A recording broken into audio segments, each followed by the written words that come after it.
Hello everybody and welcome back to more of the Agent series where we are continuing Chapter 1. We're about to finish it. This episode is shorter than usual, but we'll discuss why in a minute. Cypher, I'm glad you stopped by. I've been going over the mission parameters, studying the Eradicator control code, scans of the Arta system. We're facing a mystery, and I hate mysteries. You should get some rest before we leave. I don't remember how. Times like this, I wonder if it took much more to push Watcher X over the edge. What about you? What's been going through your head since this countdown to Eradication Day started? All I can think is that someone's betraying us. Don't. Keeper knows the players involved, and Lodenth and I can run the psychological profiles. If someone's disloyal, we'll find out. You sound awfully sure of that. I am, and I don't want to discuss the matter further.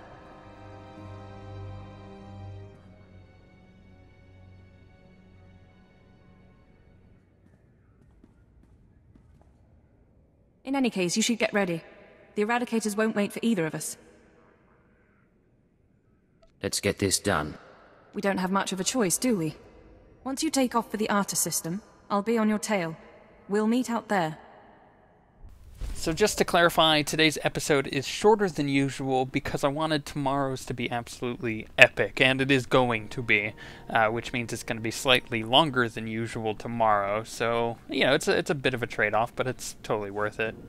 Physical trauma includes electrical burns, lacerations, and retinal damage. Transfer to a Colto tank for long-term recovery is strongly recommended. You suggest a Dark Council member hide in a vat? For healing? I am programmed to dispense medical advice based on all relevant factors. Get out! Have yourself disassembled, made into a probe and sent to the most desolate place in the Empire. Look, Agent, they hurt me, and then they laughed. How could they? Who did, my lord? After Viorianal broke, I called the Council to assembly. I demanded the Lords give me the respect I was due. Some were angry, mocked me. They tormented me and warned me not to overstep my bounds again. The Dark Council did this. They called me an arrogant child, unworthy of my position. It's all Jadis' fault. He was my master, but he never taught me what I needed to know. Now he's dead, and I'm not ready for his council seat. If you're not fit for the responsibility, you should abdicate. All my enemies would strike at me then, and all Jadis's too. I know what's happening in Imperial intelligence. I know you're going on a mission, and that the Eagle wasn't the man you thought. Swear that you'll find whoever really killed my father. Swear that the man responsible will pay for forcing me into this wretched life.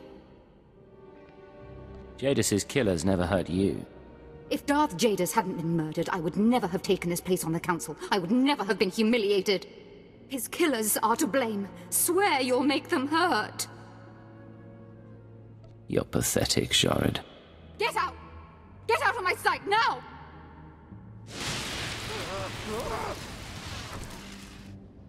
Crawl out of here, before I decide you're worth burning! Let's be honest though, she is pretty pathetic in that kind of position. She totally got like outcasted by the Dark Council, and now they're pretty much making fun of her. The other thing we need to talk about though is the fact that in the past episode we learned that there was a traitor in the Empire that gave all the information away regarding, you know, certain things like where to place the Eradicators and stuff like that. And we also know that that person has the other set of codes to stop the Eradicators, and they're apparently on the ship that we're going to sneak onto with stealth ships, which is what we're doing now with the Watcher, which is pretty cool to begin with, but that's just bringing you up to date with what's going on. And the reason I wanted to do that is just so you're aware of the story, because all of that is relevant to what is going to happen in today's episode and tomorrow's. Nice place. The Eagle's partner travels in style. Cypher, there's no one to welcome us.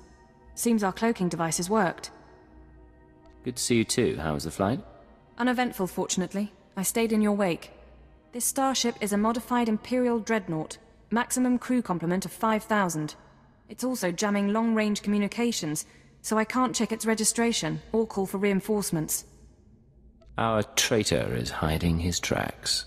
Nonetheless, top priority is finding the eradicated command codes before the weapons initiate a random firing pattern. This data spike contains our half of the codes. Once you obtain the other half, you should be able to control the eradicators from any computer. All I want to do is shut those things down. Fair enough. But they can't be deactivated, targeted, or anything else without both halves of the command codes. I do have one other thing for you. A comlink implant.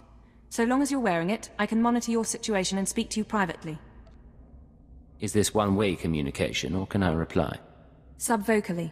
Whisper to me and no one else will hear. While you search the interior, I'll try to slice the security systems. We're counting on you. Put an end to this. Okay, just quick information here, because I know you're going to ask me. This is the blue scaling armor that you get from the GRE event reputation stuff. So there you go. That's what that is. Now you don't have to ask me over and over and over again. And now you know. The second thing that I wanted to talk about here, though, is that the Trellis of the Eidolon series today is going to be taking just a break for today. It will be back next week, but the reason I'm having it break for a week is simply because I just started the Dragon Age series. I just started recording it.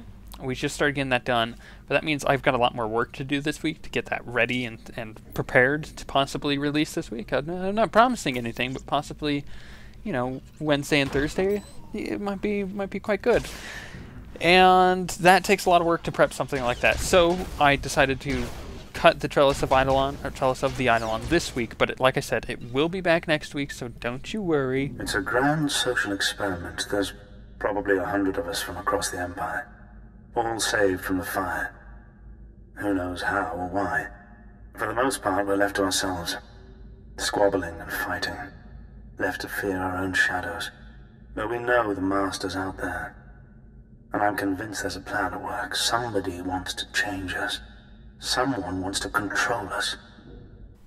So that is for a bonus mission, and we will do all three of them. I think there's 3 or 4.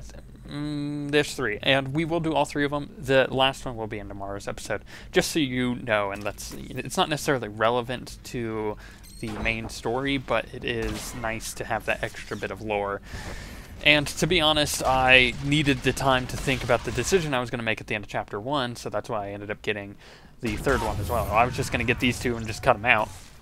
But I decided to leave them in there, simply because, like I said, I needed time to think about my decision for the end of Chapter 1. Once we get into Chapter 2, you are going to realize that I might pause a bit more between choices, because they get a lot harder. It's been... I don't know how long it's been. I lose count of the days during the blackouts. The ones furthest along. They say our terror transforms us into the Master's image. Well, I'll tell the Master what's really happening. We're learning to fight back. Do you hear me, Master? We'll kill you for this. We'll kill you. And there we go. Like I said, shorter episode than usual. However, tomorrow's episode will be really, really great and totally make up for the fact that this isn't a longer episode. And I really can't wait for you guys to see this. I think you're really going to enjoy it, especially if you've been enjoying the Agent series thus far, or if you haven't liked it thus far, then you're really going to start to like it right now.